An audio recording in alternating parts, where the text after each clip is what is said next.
જેતપુરના Junagadh road પર પાણીની કુંડીમાં પડી જતા એક બાળકનું મોત નીપજ્યું હતું.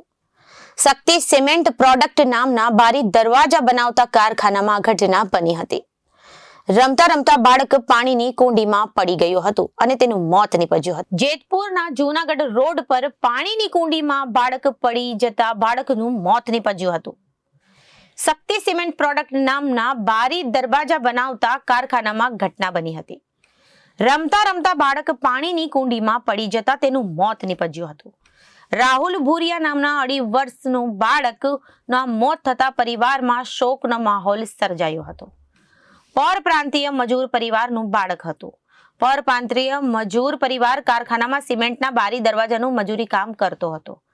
2.5 વર્ષીય બાળકને હોસ્પિટલ લાવતા ફરજ પરના તબીબે તેને મૃત જાહેર કર્યો હતો. જેતપુર તાલુકા પોલીસ હોસ્પિટલ પહોંચીને તપાસ શરૂ કરી છે.